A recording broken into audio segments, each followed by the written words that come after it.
Chilling tales for dark nights.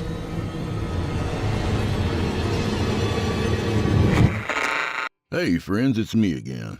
You know what's really easy to do and even easier to forget? Help me out and hit that like button if you're listening on YouTube. If you're listening somewhere else, what the hell? Pop in and give me a thumb. Say hi while you're at it. Helps me a ton with that damn algorithm. And besides, it's always nice to see you there. All right then, let's hop on that crazy train. All aboard!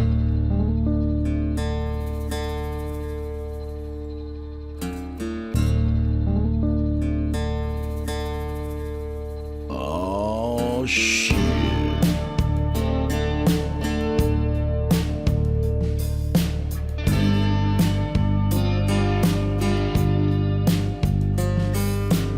Hey there. Hey, over here. Well, friend, it's not so great to be king after all. Fuck you, Simba.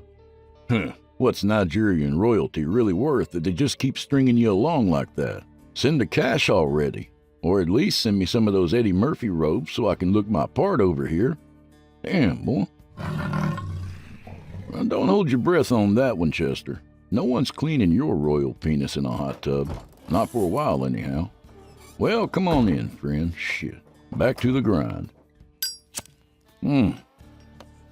Well, at least that's okay.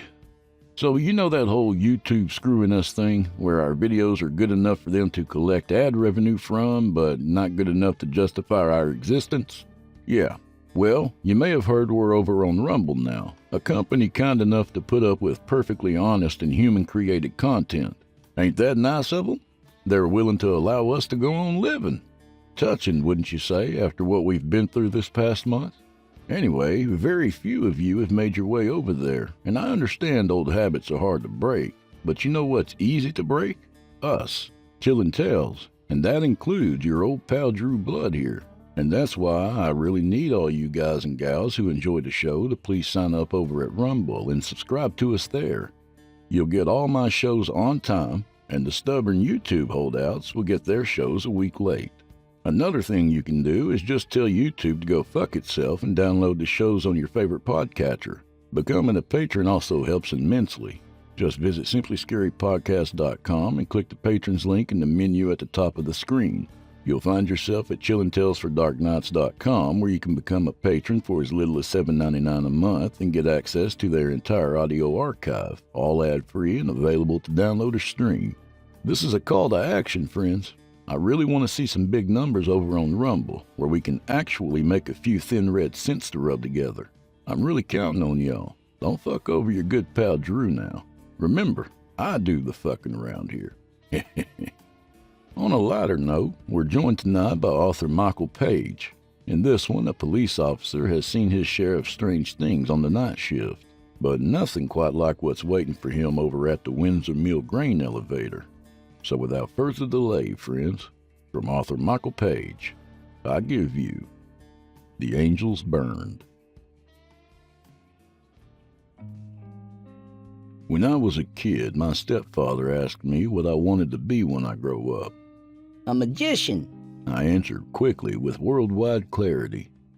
He huffed at that answer. That ain't a job, son. Wearing makeup and doing a little dance at parties ain't a job to seek. Let's start looking yonder. Well, I took exception to that and returned with, I said a magician, not a clown, asshole. That earned me a good throttling, something I've always had a knack for goading. Sad to say, he ended up being right about that fact, as my dreams of being the next hairy handcuff Houdini never came to pass. So I took his advice and looked yonder. Eventually, that led me to becoming a cop. Honestly, I wish I could tell you a noble reason behind that choice, like the desire to help my community or saving the world one life at a time. But as my mother used to put it, Only the devil fiddles lies. I spent 6 years working the graveyard patrol. Shifts were divided up based on seniority, landing me in the nocturnal hours. I didn't mind much, at least not at the time anyway. The first watch started at 22:30, 10:30 p.m., and ended at 07:15, 7:15 a.m. I'd monitor the empty streets. Nothing kept me company but coast-to-coast radio and the mind-numbing click of my turn signal. Every hour or so, dispatch generously sent out a safety check to keep us sharp and awake. Kind of them, but not at all that necessary. Nothing far-reaching ever happened in Colby, much less at 02:30 in the morning. With a population of 5,500, crimes were low and life fairly slow-paced. Occasionally, petty crimes ran the gambit of traffic offenses, domestic disturbances, or underage drinking. In a town with little to offer its younger cliques, alcohol took precedence. We were as rural as Thomas County had to offer, halfway to everywhere. No tall trees or rolling hills, just blue sky kissing prairie. There's no place like home. At 02:45 in the morning, the soft robotic voice of dispatch radioed a 21-3721, criminal trespass. Even before the details, I already had a hunch where I'd be headed. I pulled onto the interstate, pushed up to 70, and held it there as the town lights became spectral dots in the rear view. At 15 minutes out, the silos of the Windsor Mill grain elevator were inevitably visible. Once upon a time, the huge structures were used to stockpile grain, thousands by the bushel, but in an unforeseen tragedy, a fire ripped its way through the facility, killing 4 workers in the process. Left in financial ruin, the elevator was shut down and condemned, but not quite abandoned. Its old charred skeleton still belonged to the owner, Ralph Windsor, the same man who made the distress call tonight. The place had naturally become a beacon for tourists to explore and hoodlums to tag, so for Windsor, trespassing calls were typical. Despite his relationship with the place equating to a dead limb, he never stopped safeguarding his perished property. I pulled the cruiser onto the dirt path that sloped toward the fenced entrance. Ralph Windsor's hunched figure was waiting by his truck. He was a burly man, face pinched with wrinkles and a mat of hair that rested greasily over his scalp. "Evening, Ralph," I greeted, crunching up the gravel towards him. "Kid sneaking in the pool again?" He eyed me humorlessly and tweezed out another cigarette, a nasal twang guiding his voice. "Something else, I reckon." I followed him through the gate and across the foregone lot. The silos stood in 15-foot clusters over us, enormous gravestones marred by a great blaze. Adjacent to them was the decrepit ruins of the warehouse, its roof collapsed in sunder and the lower half reclaimed by nature. A breeze of rust-scented wind scraped my nostrils. The incident had brought to light some safety violations as well as poor evacuation measures. To this day, Windsor was never keen on those details, not even after questioning by the media. Despite pushing 83, he still had a firm farmer-like stride. "Cut a hole in my fence, probably on camera too. I heard 'em sneaking around the basement area. Figured it was just some little shits come to tag. Nah, these were men, hooting and hollering things down there I'd never heard in my life. A bunch of gibberish speak." We walked along the haggard north side of the silos and came to a gaping hole punched in the concrete, the entrance to the basement. "How many would you say you heard?" "3, maybe 4 of 'em. I would have gone down there to scare 'em off, but..." His sun-dried face slackened. "It sounded like there was a tussle, like they was fixing to hurt someone down there." "Does it sound like they have weapons? Any gunshots?" He shook his head and replied, "Not that I heard." I crawled through the hole, springing up a cloud of dust at my ankles. "Well, you head on home, Ralph. I'll take it from here." Whatever he muttered while walking off never reached me. Shining the flashlight ahead, I traced the graffiti-festooned walls. There was always more when I came here, like a new generation added to the mold. The passage to my left opened up to a wide concrete room lined with machinery.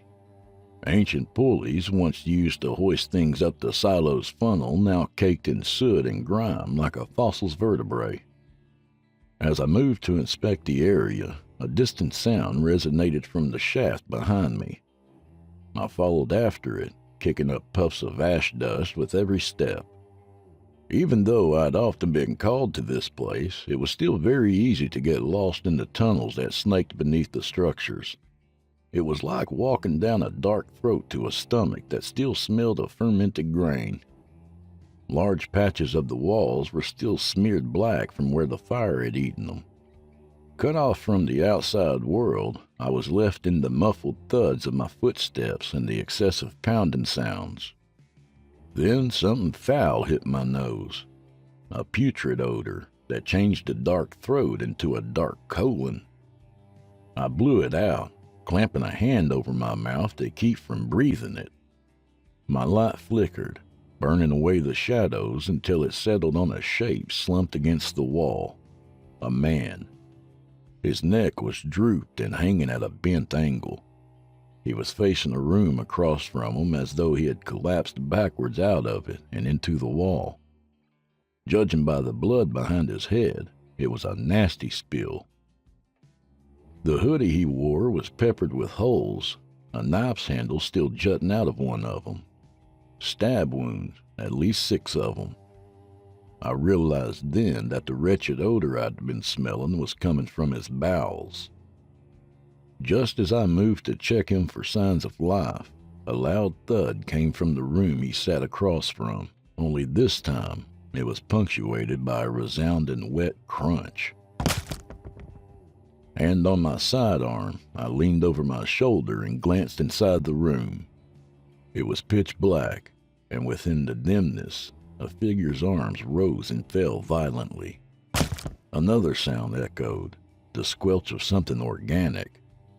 I veered around the corner, gun drawn, and flashlight scattered in the darkness. "Police! Hands up!" Something heavy hit the floor. The figure drew back sharply and clambered away. A white face sheened with blood. "Please!" the man whimpered, eyes bulging with panic. A piece of duct tape was noosed around one of his wrists. I ordered him to the ground. He didn't protest. Sprawled out beneath us was another man, a red spongy ditch where his face should have been.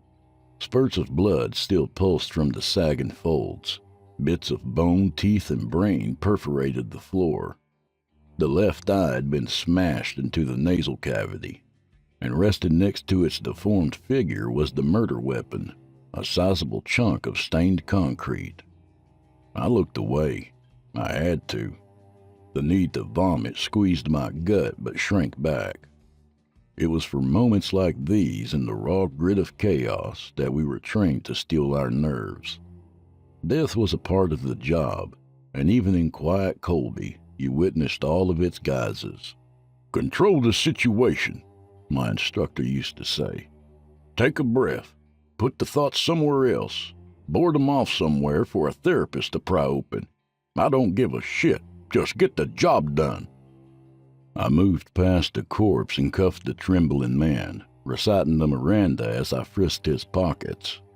"Do you understand these rights?"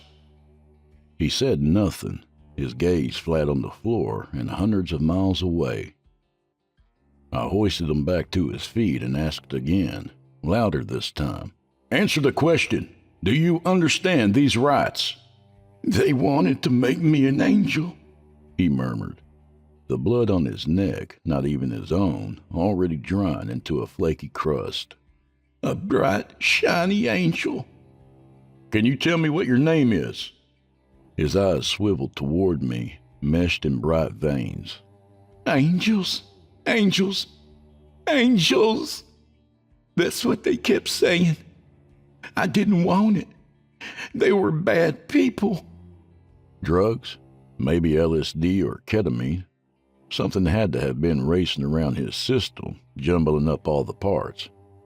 That was typically the case for suspects like this, flashing in and out of coherence, like the devil himself were whispering sweet nothings in their ear.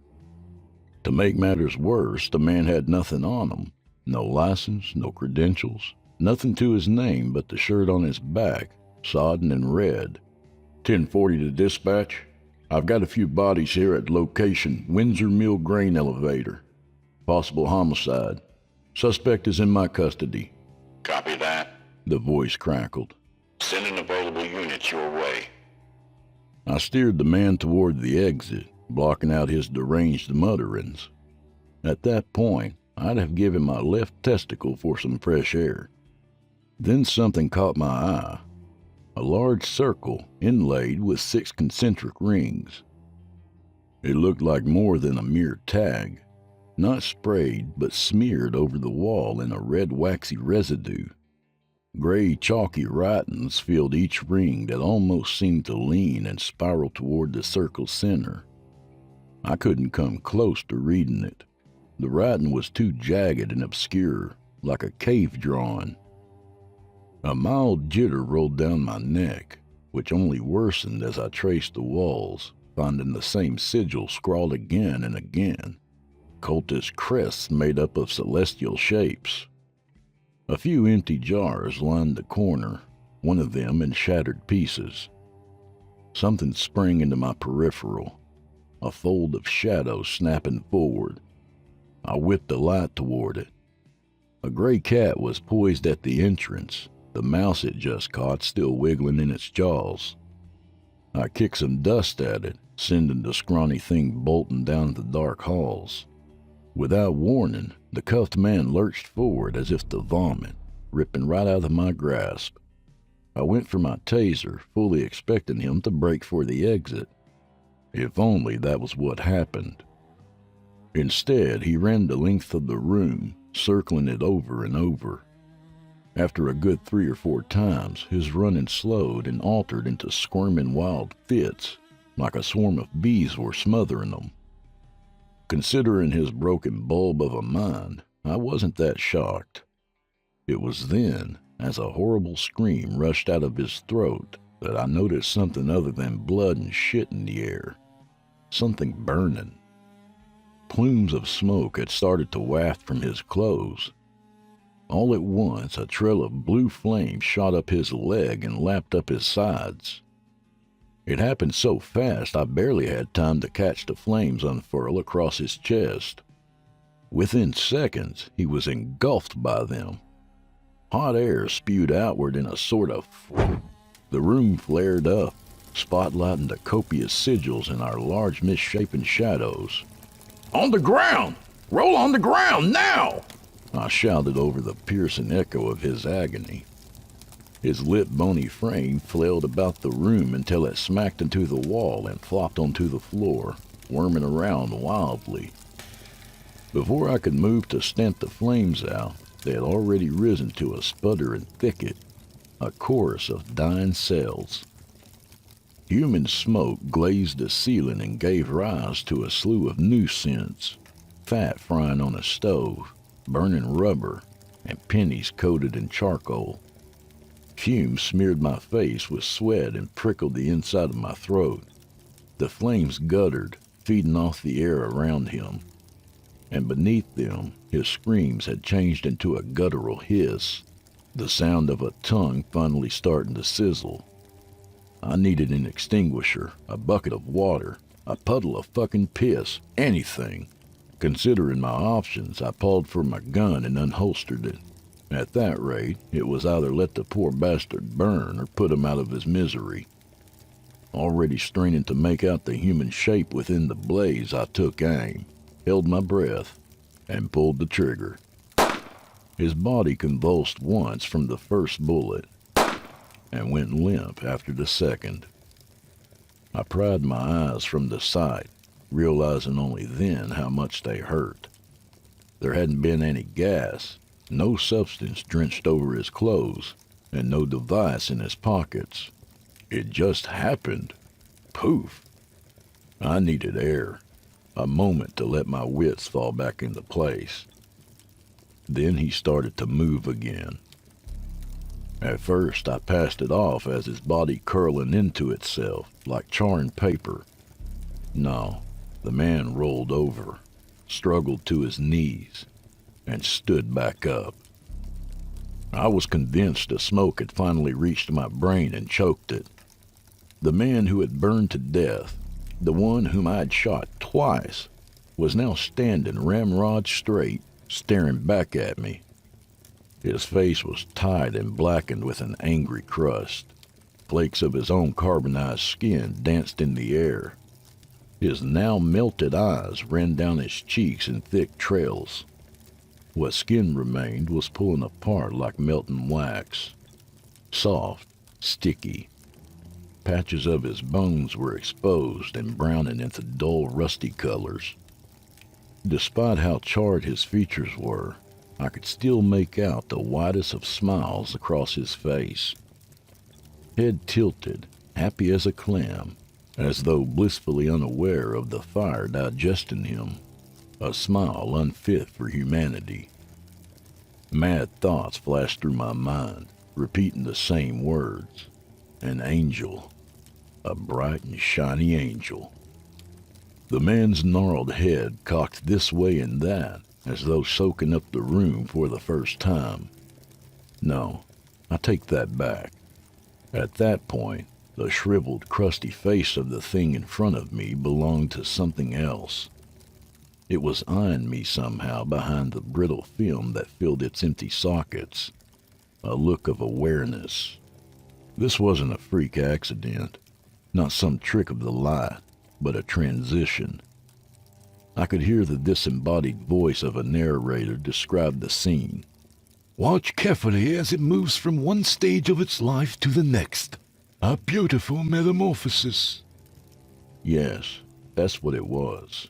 New life. A sleeping god finally able to stir. I didn't feel the gun go off, but I knew I clicked the trigger 3 times, maybe more. The flames wobbled as the thing staggered back, several new holes now in its chest.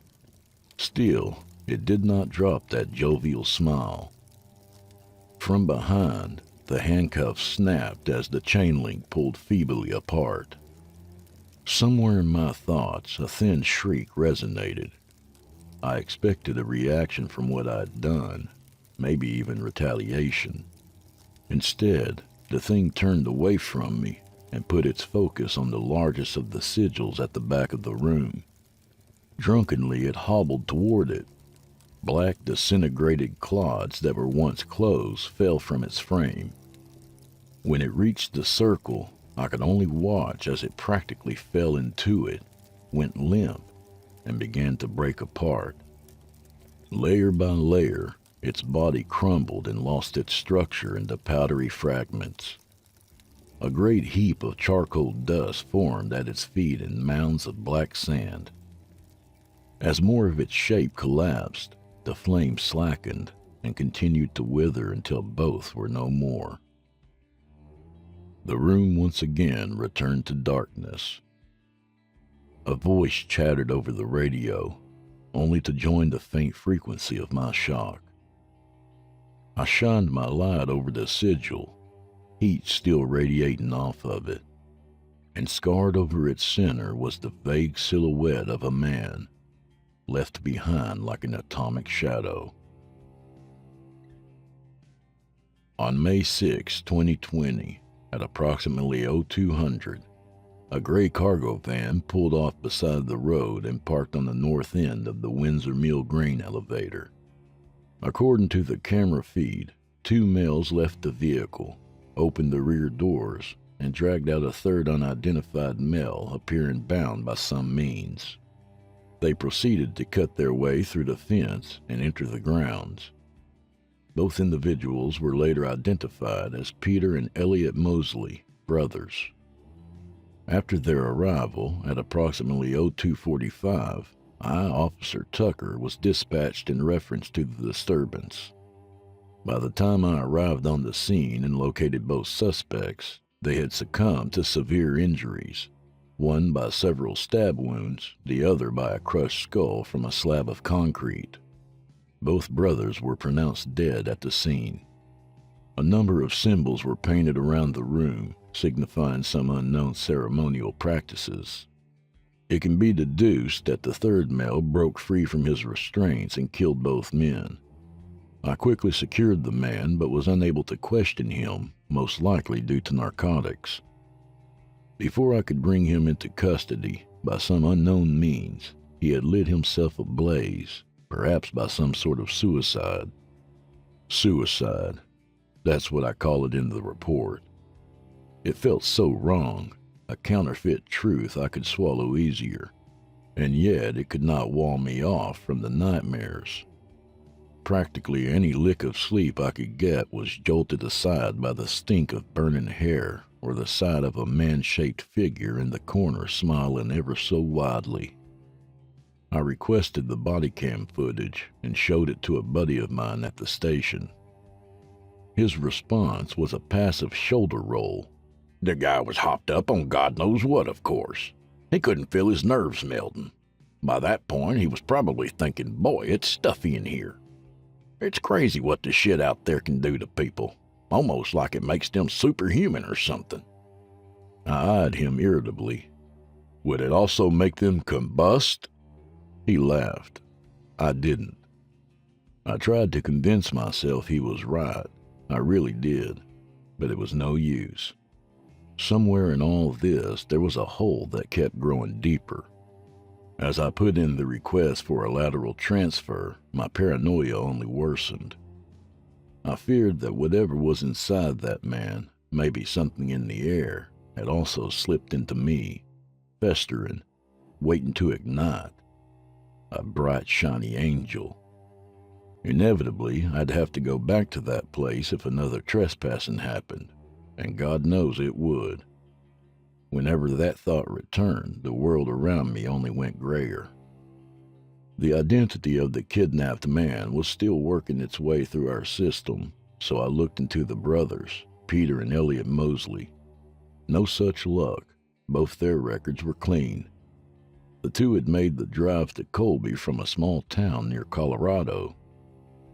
I checked the history of the town, searching for any house fires, occult crime, or calamities that struck the residents.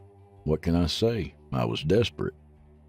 My search led me to an abandoned, burned-down church that rested on the outskirts of the community. Minuscule as it was, a lead was a lead. I honestly didn't think I'd find anything in the old rotted woodwork and splintered flooring, but lo and behold, tucked away along the scorched outer wall was the familiar faded shape of their sigil, the exact one I'd seen. It was hard to tell, but it almost looked as though the black smear of a hand had been streaked over it. About the symbol's meaning, I was able to find someone online who transcribed one of its rings using an old Hungarian alphabet system. Free of flesh. I don't know how far I'll get in all this, and frankly, I'm terrified to keep going. What did it all mean? Were there others out there doing this to people? Was it happening now, in another forgotten, burnt-up place? Despite all my questions, one thing was certain to me. In the dark halls of Windsor Mill, even the angels burned.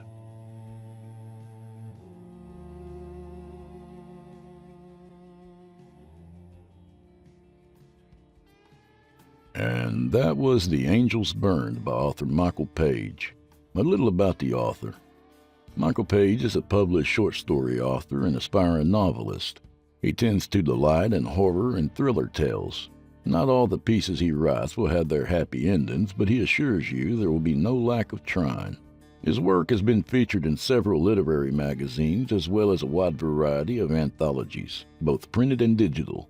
Page is always willing to attempt new genres or adapt different writing styles, but as he says, it never hurts to keep your roots well fed. Thanks, Michael. And do old Drew Blood a favor, would you?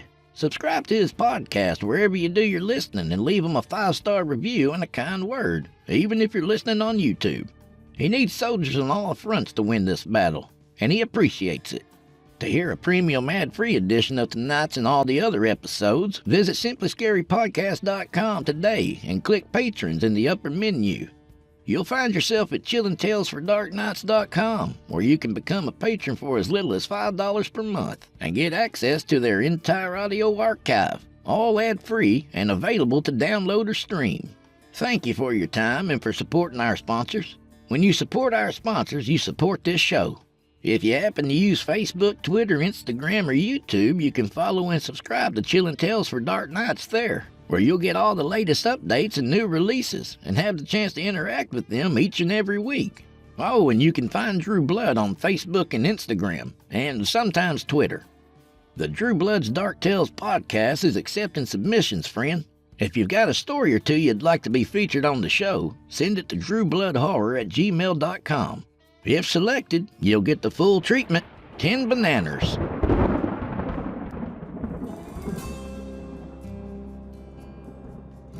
Well, I'm afraid this is where we part ways, at least till next week. So grab a drink for the road, friend.